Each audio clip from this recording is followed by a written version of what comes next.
kind of realized I'm not doing this for money. I'm probably way in the negative in terms of profit for all my music stuff. Right. So I'm not counting on that. So if I'm not having fun doing something, I'm just gonna stop doing it.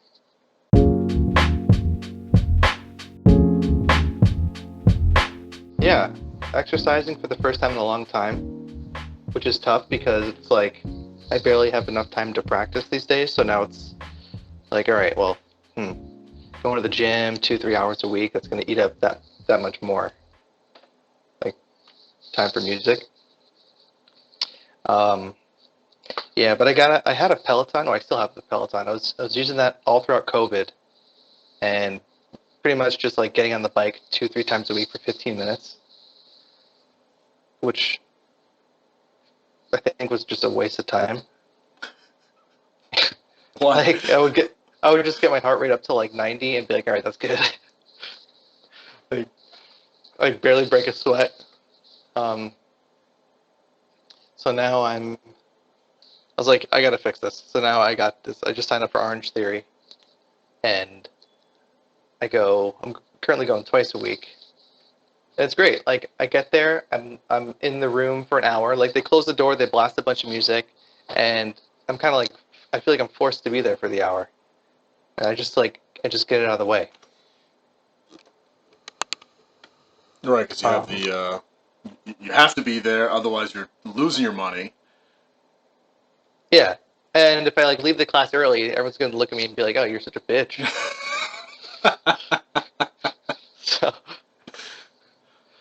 So, but that's good. I mean, it's an hour long class. Usually, those classes that you sign up for, like a Soul Cycle class or something like that, I feel like they usually sit around 45 minutes or something. This is like a full hour, and there's cardio and weight training and rowing, so it's pretty awesome. Um, So that's like Orange Theory's like mostly cardio altogether. no, it's like they change it up. So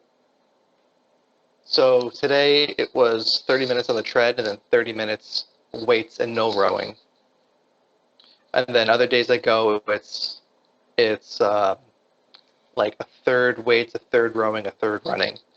So they just kind of keep it interesting. What like as far as weights go, what are you doing? 'Cause I presume you're not Uh, doing like squats and deadlifts at Orange Theory. I mean, you are, but with like single weight, um, Like dumbbells? like dumbbells, yeah, Okay. dumbbells. So like like sumo squats or like shoulder presses, like shoulder raises, those kinds So of it's like things. high rep stuff. It's still like a high heart rate action. It's still pretty high heart rate. Yeah, there's no one's benching like 200. Like the most, I think the heaviest weight there they have is like 60-pound dumbbells. I mean, you could grab those and do the workout. Like if you're doing benches, like you could do like 60 in each hand if you wanted to. Yeah. But um, I mean, I don't even need that. Like if I grab 45s and do 12 reps, It's a lot. I could do that like 3 times, and I'm like, all right, let's move on to something else. But yeah, it's good. But um, it also kind of just lets me, like if I don't work out for a week and then I try to sit down and write some music or practice, I can't even get my head straight.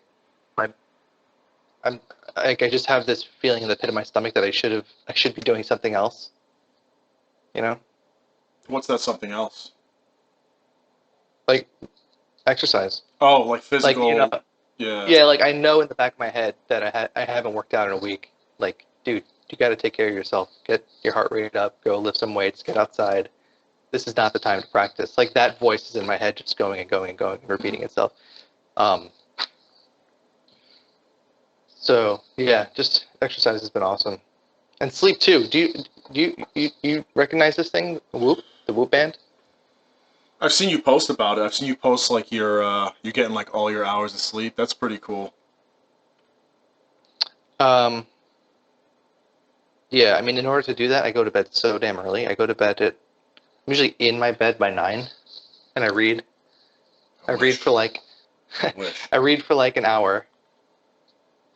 Um, I read for like an hour. So I'm usually putting my head down by 10, and then I'm out cold until, like, I've gotten into a really good, what do they call it, circadian rhythm, Okay. where I put my head down and I'm out until like 5:45, 6.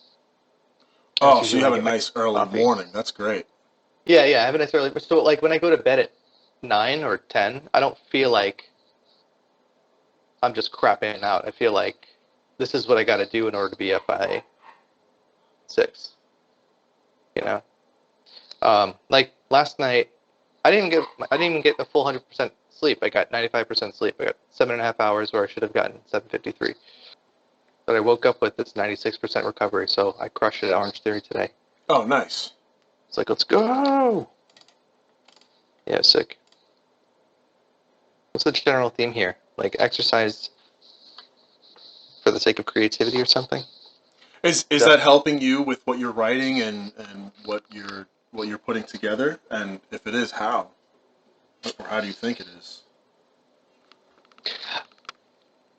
You ever see like studies that, when I say studies, I mean like bullshit blogs that pop up on your newsfeed?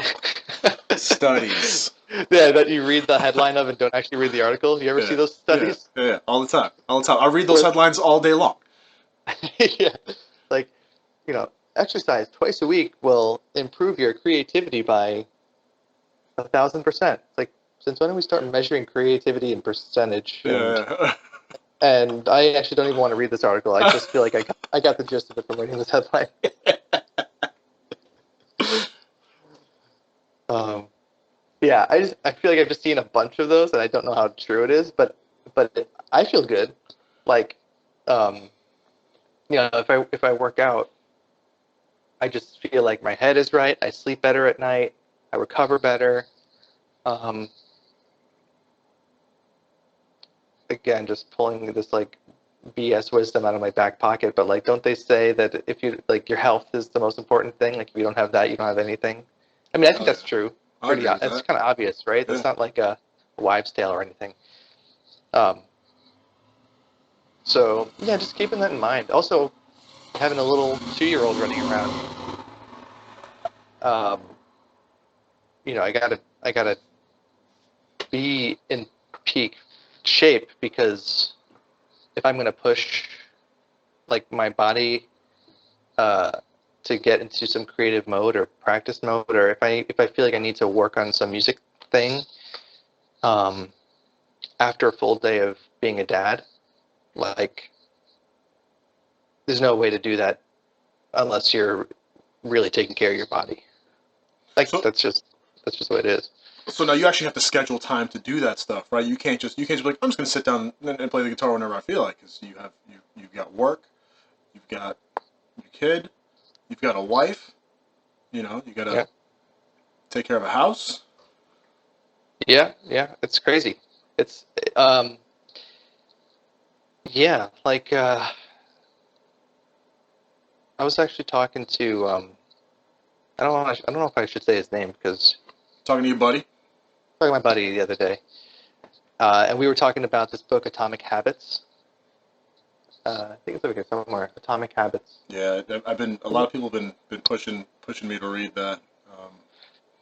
You read 10 pages and it's like, all right, this guy's going to give me 50 more examples of the same thing. But it's pretty much just like, real progress comes out of just making sure that you're consistent and doing something every day, as opposed to trying to do something 8 hours a day and potentially burning yourself out. Like, yeah, so like consistency is more important than, I don't know, something else. Consistency is important. Yeah. So if I have a day where I can only work on stuff for 30 minutes, like, I'll take it. If I have a day I can work on something for 3 hours, or like, I was just in the studio for 8 days recording some new music, and like, obviously that was scheduled. That was scheduled months in advance, and I had to plan with the family, like, hey, I'm going to be totally out of commission for 8 days, and that was, a full 8 full days of just working on music. Um, so then you get days like that too. So it's not like every day is only a 30-minute day. Sometimes you have a little bit, sometimes you have a lot. But the key is to just take what you can get and keep on going, kind of thing. Now, something like that. Did you take off work for that, or are you like, no, I gotta do my job and then still handle my scheduled Yeah. I recording definitely took off sessions? work. Yeah, I took off work. I used up some PTO. So yeah, I guess I'm lucky in that sense. But a lot of people get PTO. Like I Yeah. think you can be like you have your job and you get, I don't know, 2, 3, 4 weeks. Like, if I needed to, someone asked me to play with my band for a week, like on the East Coast or something, and it was really worth it. It wouldn't be out of the question. Like, it would just be a matter of, should I take the PTO for that, and can I schedule it with the family? You know. Um, yeah. So I don't think that's that different though than, like, even if I was a full-time musician, um, there's always like scheduling stuff. There's always something you want to do and something you have to do. Like, that's just a part of life. Like, again, I was talking to a buddy the other day. It's a couple buddies actually. It's kind of I've been reaching out to people more these days and just kind of picking their brain about what they're doing and how they feel about music and what they think is the most important. And um, everyone's pretty much saying the same thing. Like, dude, we do so much stuff that we don't want to do. Like, our label is pushing us to do acoustic songs of our songs just so we can have that lined up for some content next year. And they want us to record the video for it. And they want us to do, like, then they want to put us on a tour with like a band that we don't really think makes sense. And whether it's a musical thing you don't want to do or it's like a full-time job that you kind of have to do, those things are always going to kind of like be firing at you from all sides and making it hard for you to write the music that you actually really, really want to do. Like, if I was to like ask these people, hey, out of all the stuff that you work on all the time, like you're selling shirts and you're making like tablature books and you're getting put on tours that you may or may not want to do, or you know you're giving lessons or you're giving master classes, like how much of this stuff do you actually want to do? Like, how much of this is the reason why you started playing music? I'd be willing to say it's probably somewhere in the ballpark of the same amount of time I get to do what I really, really want to do. That varies from day to day. Yeah, it definitely varies day to day. Do you ever Yeah. have days where you're like just not feeling it, but you're like, you know what, this is uh, part of my goal within the music that I write, so I'm just gonna spend some time doing this. Yeah.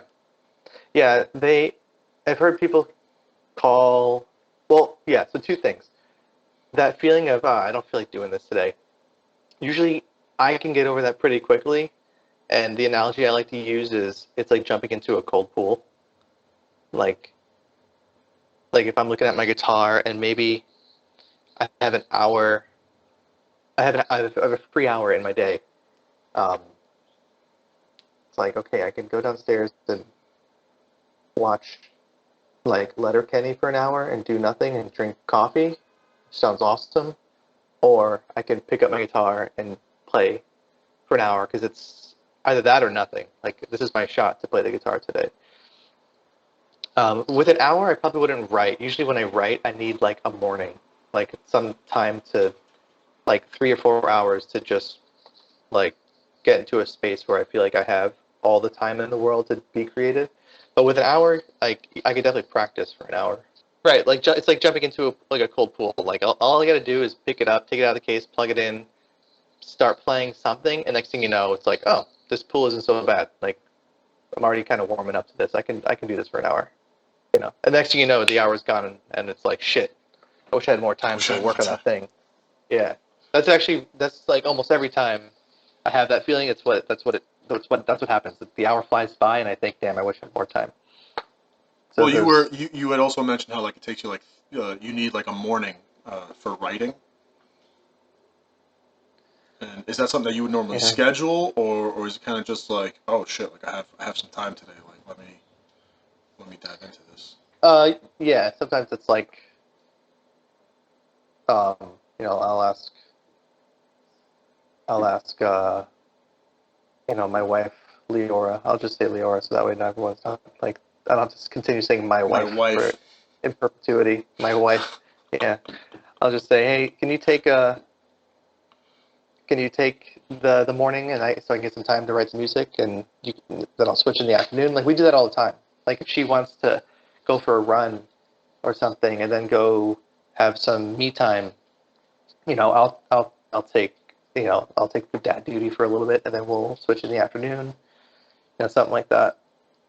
So in that way, it's scheduled. Yeah, but sometimes like if I take a look at my week, if it's like a Sunday and I take a look at my week and I see I got a bunch of stuff to do during the day, sometimes I'll even like get up and start just play the guitar at like 6 a.m. It's like, all right, I got 6 a.m., 7 a.m. My kid's gonna wake up at 7. It'll give me an hour to play the guitar. I have a super busy day. I'm not even gonna count on having any time in the afternoon, but it might pop up. So like sometimes I'll schedule it like that. Like I'll prepare that on a Wednesday. I'll just have to shove in like an hour in the morning. So I mean, this sounds a lot to me like, I mean, dude, I've known you for almost 2 decades now, and It's crazy. you've always been very disciplined, and you're really good at like, if you say you're gonna do something, you do it. How do you just You do it? know, How do you just you fucking know do what it? though? Like I've thought I had a feeling you were going to say that. Like, because I've heard that a lot from people. Like, oh, you have this idea, you just do it. You have this idea, like, you just kind of go for it. And that's not. It's actually different. It's not. That's not totally true. I have a zillion ideas, and I say screw it to 99% of them. Okay. Or like I start something and I say this is stupid or I'm not having fun. I've also kind of realized if I'm not having fun doing something, I'm just going to stop doing it. Like I don't just like I've kind of realized I'm not doing this for money. I'm probably way in the negative in terms of profit for all my music stuff. Right. So I'm not counting on that. So if I'm not having fun doing something, I'm just gonna stop doing it. But a couple things like really hit the nail on the head. Like I'm having a ton of fun with the Noah band stuff, and Shit is dope. It's that so good. thanks. Yeah, people are telling me it's dope too. Like people that I really value their opinion. So I'm gonna keep doing it, and that was actually time in a studio, like like I said, a significant amount of time. 8 days, 8 full days in a studio is a lot of time. Um, and you know, I have plans to do some music videos for those songs. Um, so like that's like the 1% of all the stuff that I thought might be a good idea, and I did it, and I'm still doing it because it's a lot of fun. But at the same time, I had probably 99 other ideas that I was like, screw that. Which may seem like I quit more than I don't quit. But what am I supposed to do? You can't do everything. Yeah, yeah. Yeah, you can't do everything. So how do you decide what it is that you want to work on? So one of the things you said is the whole having fun. What are other factors that you take into account? I don't know because that is just obviously fun. Like writing music and going to a studio and hanging out, plugging in a guitar to a super loud amp and writing riffs and seeing it pop up in Pro Tools and the engineers responding to what you're doing, like, oh dude, that was such a sick take, and like, oh, this sounds so good. Like that's obviously fun. But like I'm still practicing jazz after like 20 years. And that isn't always so fun. Like I said, it's like that feeling of jumping into a cold pool. Like I got an hour, I can go just chill, step outside, go for a walk, watch TV, or I can begrudgingly pick up my guitar and practice jazz. Like, um, I guess the reason why I keep doing that is Well, it does get fun. Like I said before, like after a couple minutes, I'm in the routine, and it's like, okay, cool. This is actually fun. I forgot that this is actually a fun thing to do for me. So that makes it easier, knowing that all I got to do is start and it'll be fun. But there is like a piece to it that is also like, I'm strategically practicing so that way I can have some material for when I keep on writing other stuff. So there is two sides to it. One is I should do this because it's making me better and it'll make me a better musician and I'll write cooler songs, hopefully, and and so on. And then also I know it'll be fun in just a few minutes if I just start doing it.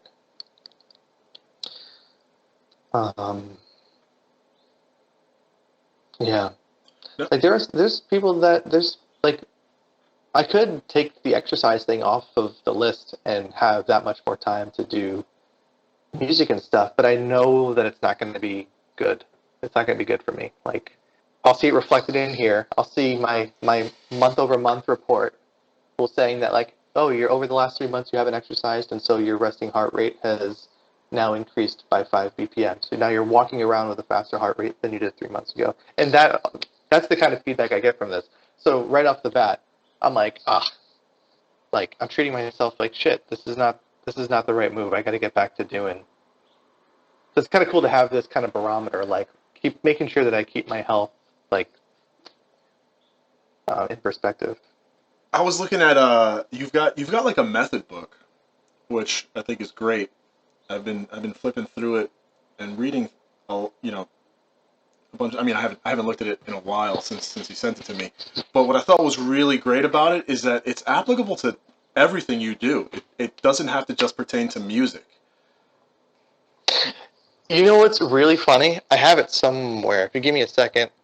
So I thought this was really funny. So yeah, so this is the practice book. And a couple of people picked them up. I don't know what their feedback was. I haven't heard. I hope it worked for them. But um, yeah, I still practice like this, where you pretty much say what you're practicing. What are you practicing? Um, and you stick to that plan for, I believe, a month. Is that the way I've structured this? So then you have a date and like what you've practiced and the amount of time, any notes, did you complete it? And every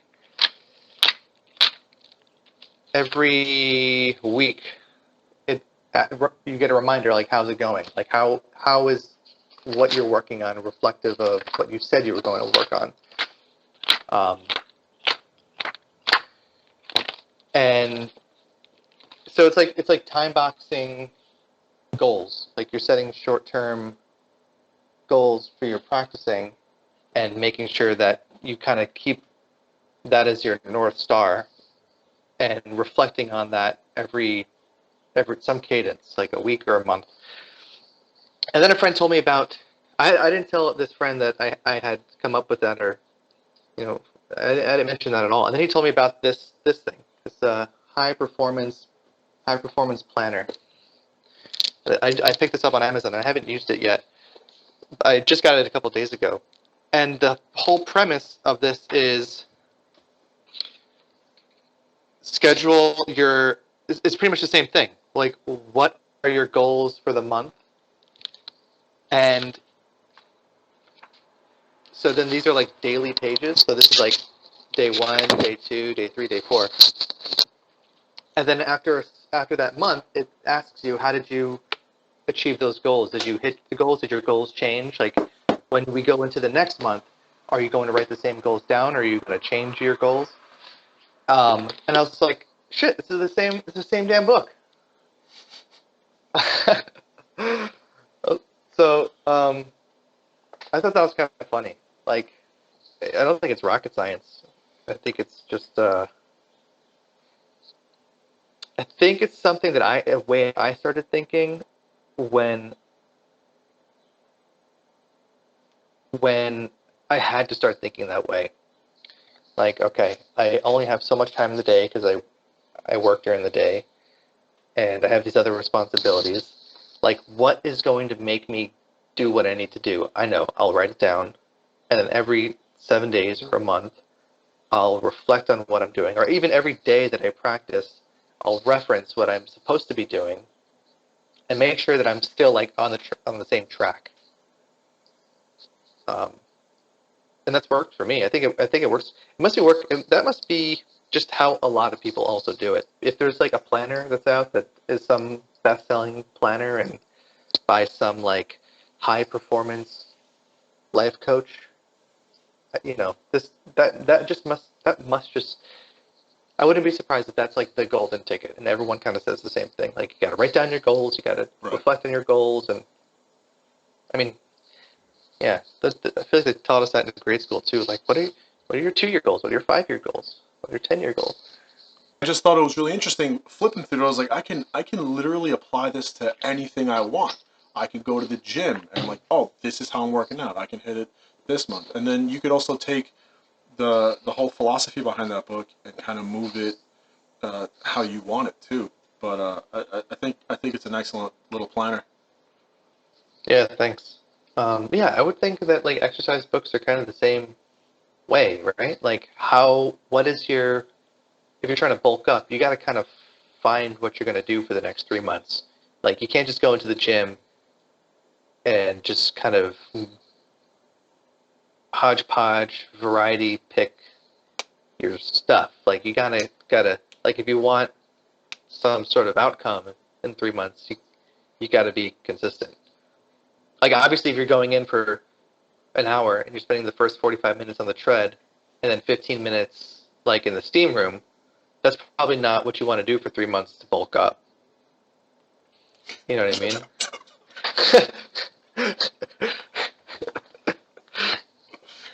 Right. um, What I found yeah. what I find interesting about that book is that it's also very you, where it's just like no bullshit, just here's what you need. That's what it is. If you ever get like any ebooks, by the way, my screen is frozen for some reason. Can you hear me though? Yeah, I know. All right. That's just the value add of this podcast. uh, I've picked up different ebooks for whatever it is, and it's loaded with just like nonsense. It's just all this fluff to give you this perception of value. Um, and that's actually one thing I do like about your book is like cut to the chase. This is what you need. There's that little weekly. How's it going? What do you need to change up? It's perfect. Yeah, yeah, and that's why I haven't actually started using this big one yet because it's a little bit intimidating. Like there's like 14 pages of like I don't even know what to call it, like goal theory. Like here's a triangle with an arrow, and I'm just like, what the fuck? Congruence versus charge. Relating your goals. Like, I mean, I'm sure it's good, but I guess I have a good enough vision of how I like to do things that I just don't feel like I need to do. I need to read all that. Anyway, you hear any more about music NFTs? No, I haven't. I actually haven't done anything with that. Because got my head up my ass. Yeah. Yeah, I kind of like lost a little steam on it myself. Um, it just seems like whenever someone mentions music NFTs, they sound super excited. Like I'm super excited about this new thing. It's going to revolutionize the music industry. Now we can have like digital, unique, like like things. And you can sell that. Like who the fuck wants that? Yeah. Like, what are you gonna have like a Nick Llerandi digital playing card? Like, it just sounds strange. I mean, I could sound like it's probably a bit of boomer mentality coming out right now, but because I don't get it. But I think part of it is also who it's marketed for. Like, I feel like within the realm of music that you're in, it's about the music. It's about like what is it? It's less about like who is this person and what are they wearing yeah, today And what can I have that's theirs? So no, it's real musicians listening to real music. Yeah, like I could see. I know Snoop Dogg is doing a bunch with NFTs because he's all over OpenSea, and I think his stuff is fun because it's like, oh, Snoop Dogg just put out this new digital asset. It's an image of something with like a beat that he wrote. It's like, all right, I guess that makes sense. Because he's Snoop Dogg and it's fun. Like there's a whole brand behind it and like millions of people that are kind of like in tune with that brand. And if you had it, a lot of other people would know that would have, or at least have a general idea of what it is. Like you could say, I have a Snoop Dogg NFT, and you know maybe most people will at least be able to know that you have a Snoop Dogg something. Like, oh, okay, cool, you got a Snoop Dogg thing. Yeah, no one's gonna say like, oh, I got this like prog, this random prog metal jazz band. Like for some reason they're making NFTs. Like, and I got one. Okay, cool. I don't give a shit. Right.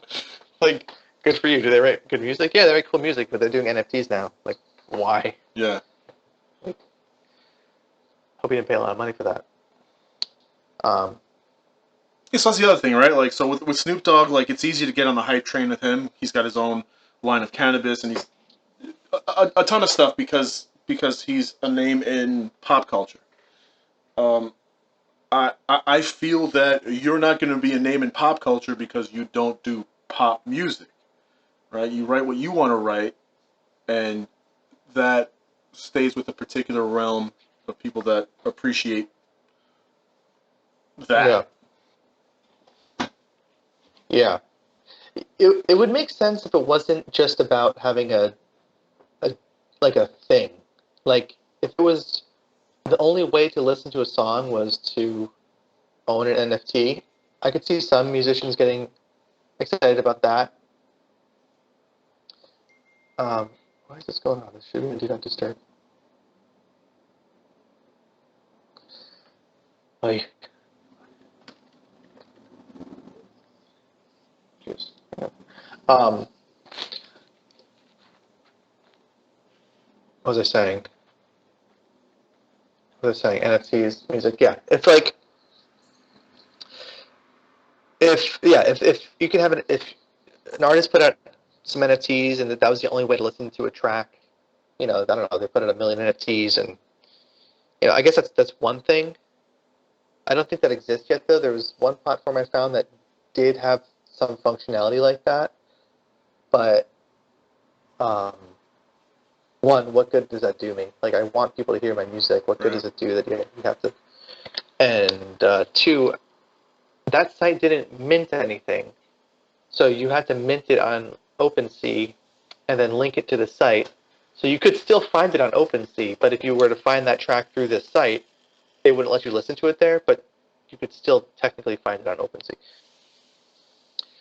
Um, so that just I was like, there's like a backdoor way to still hear the track anyway. And yeah. So anyway, for me, it doesn't make a whole lot of sense right now for musicians.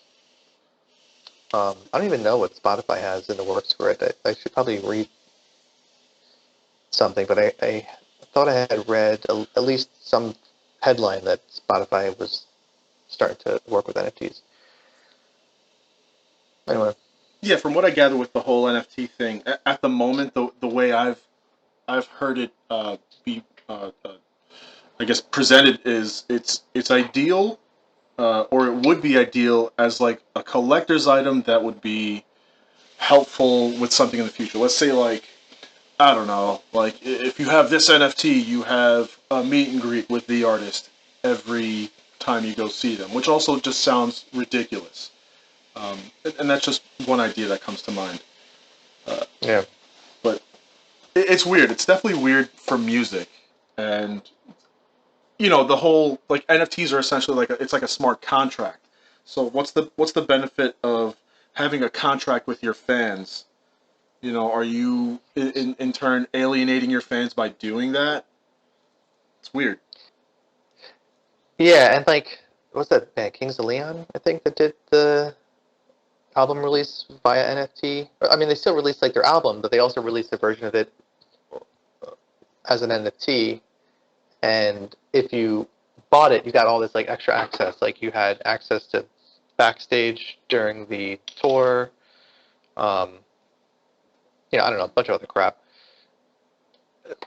Like, I mean, let's just say they have 1 million fans. Maybe 10,000 of them have any clue what an NFT is. Yeah. Maybe 1,000 of those know how to acquire some Ethereum or Polygon to purchase the NFT. You know what I mean? If I have 2,000 fans and I say, "Hey, I have NFTs," like, what is that? What does that math give me? Like, one guy's gonna be like, "Cool." Yeah, I'll be like, "Yo, man, good job, bro." Nice, dude. I got your NFT, and no one else knows what that is. So It's silly. again, it's not really applicable to everyone right now. Maybe in 10 years, if we're all using that as currency. Yeah, I mean, it's also as it evolves, we start to understand how it applies and how it can be applied, and that will make sense. Just like everything else, right? Remember what they said about the internet? Where it's like nobody's gonna use that. It's like that's literally how we live now. Yeah. Yeah, I haven't,